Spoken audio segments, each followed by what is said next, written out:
Hi everyone, this is Monica and I'm here to walk you through the 4th grade science constructed response for CA1.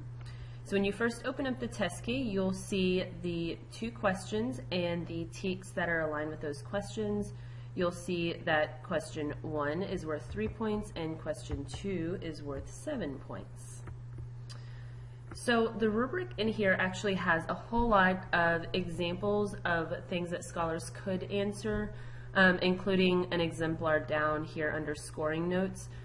What you'll notice on here is that it'll give you a few different possible conclusions that scholars can draw.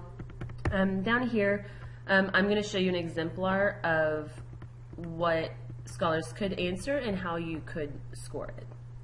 So the first question asks scholars to kind of read this scenario and then see the data that shows the results of this experiment, and it asks scholars to look at the data and to consider what are 2 conclusions that can be drawn from the data.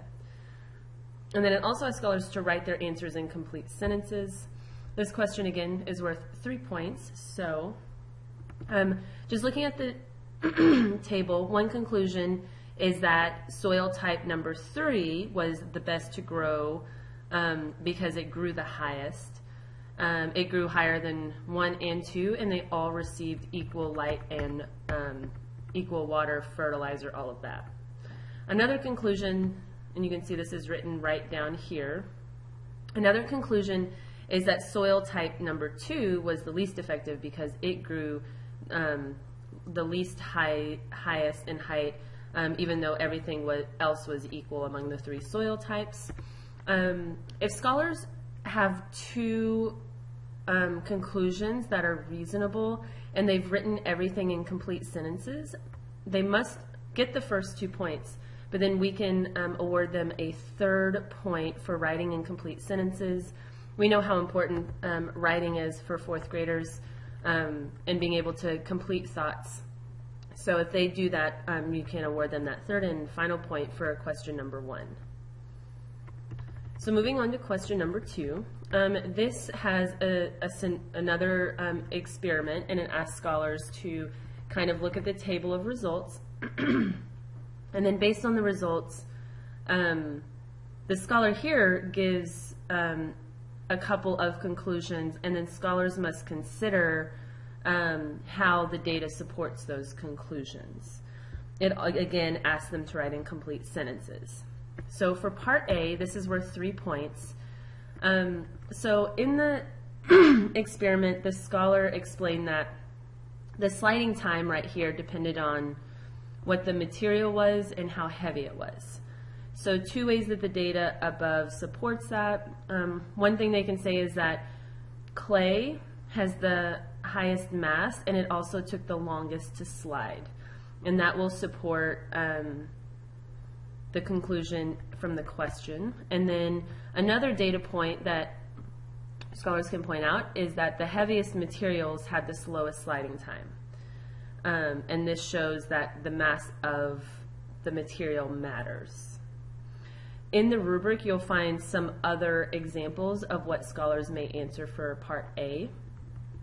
If they give you 2 good ways that the data supports the explanation and they get the 2 points, they can be awarded a 3rd point by writing in complete sentences. Alright, so moving on to part B. This asks scholars to consider a weakness in the scholar's explanation. And so if we go back up to the data table, the scholar says that what matters is what the block is made of and how heavy it is. So looking at this, the only thing that kind of throws that off is right here where you have plastic and metal having the same mass, but different sliding times. And so that's what we really want scholars to focus in on, is that the mass is the same, but the sliding time is different. So maybe the mass doesn't matter as much as the material matters. So one example way that scholars can answer this is by saying that the plastic and metal blocks both have a mass of 100 grams, but the plastic block takes a second longer. it's hard to tell what affects the sliding time. If scholars have a correct explanation of the weakness and they write in complete sentences, they can be awarded the second point for this part. And then for part C, which is also worth 2 points, using complete sentences, they will need to consider what they wrote in part B and then talk about what they would do to change or to fix the experiment. So because we wrote that these two are the same mass, but they have different sliding times, one suggestion could be that the scholar could change it by making sure that all 4 of the blocks are different masses. So if they have a correct explanation of how to change or fix the experiment, they get 1 point. And if they write in complete sentences, they get that second and final point. Again, there are a few different ways that scholars can answer this, so make sure you read the rubric carefully, this page that I'm showing here. And if you have any questions, feel free to post them on the discussion board that is posted underneath the CAs on the Blackboard page, or to email me or your CTL directly. Thank you so much.